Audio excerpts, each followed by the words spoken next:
Halo guys, ketemu lagi di Nikita Furniture Channel. Kali ini video ini saya buat berdasarkan keresahan-keresahan yang pernah saya alami sendiri. Usaha kami ini sudah dirintis selama kurang lebih 6 atau 7 tahun ya. Tapi di jalan 2 tahun itu tiba-tiba ada teman nongkrong ya, itu menyampaikan begini. Bro, kalau kamu buat usaha custom, kamu nggak bisa kaya, nggak bisa banyak uang gitu. Nah, terus maksudnya gimana? Kamu harus buat produksi massal. Iya, produksi massal. Jadi meskipun produksi massal itu barangnya nilainya nggak seberapa besar, tapi dia diproduksi bisa ratusan kali, ribuan kali, dan lakunya itu harus ratusan dan ribuan kali. Jadi kita untungnya itu berdasarkan dari faktor kali penjualannya ya. Lalu proyek pertama yang saya coba adalah membuat meja lipat dalam jumlah kurang lebih 200 biji ya. 200 sampai 250 biji yang disaleskan di toko-toko alat tulis sebagai meja belajar ya, meja lipatnya itu.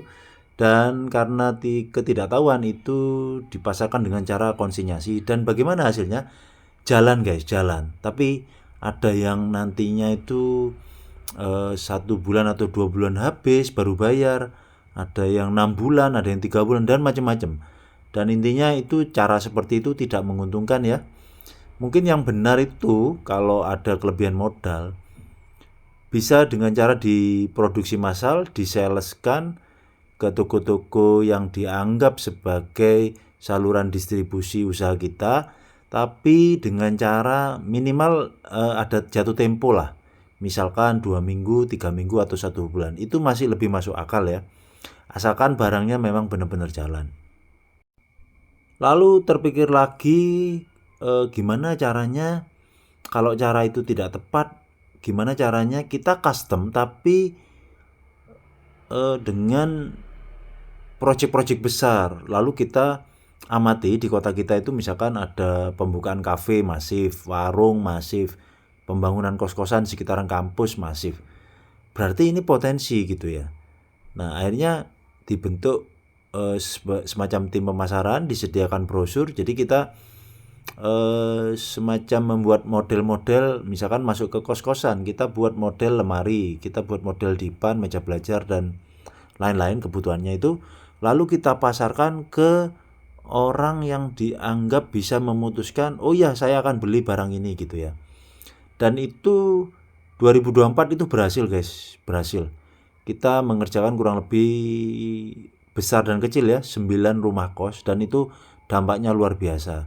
Tapi akhirnya karena tidak konsisten di pemasaran, akhirnya orderannya mulai susut lagi. Terus kita balik buat produksi massal lagi, yaitu membuat meja minimalis.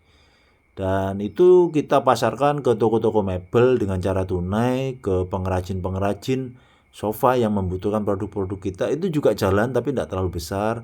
Kita coba ke online juga luar biasa di 1, 2, 3 bulan pertama. Tapi mungkin anggap kita positifnya kurang ilmu ya di bidang algoritma, di bidang cara pembuatan konten atau live. Jadi kita mengalami kendala lagi. Lalu kesimpulannya mungkin ya, dua-duanya harus dilakukan. Jadi ada yang hunting, berburu customer yang membutuhkan produk-produk custom, misalkan tadi itu ya, rumah kos, rumah makan, warung atau kafe, warung kopi, itu yang custom ya.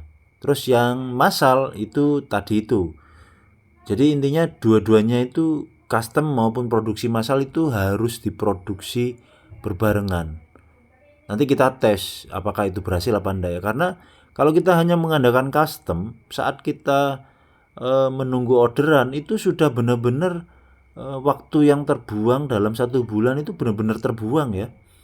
Tapi kalau kita ready stock atau kita membentuk pasar yang produksi massal, ready stock itu tiba-tiba ada orang lihat iklan kita, tiba-tiba orangnya datang ke tempat kita, terjadi transaksi. Mungkin tinggal kita meningkatkan volume kunjungan orang-orang dan volume penjualan. Nanti barang stok yang berkurang itu kita produksi lagi. Jadi tim tukang itu tidak sampai nganggur ya. Jadi begitu guys, itu keresahan-keresahan yang muncul di alam pemikiran kami dalam mengelola mebel. Jadi begitu ya guys ya.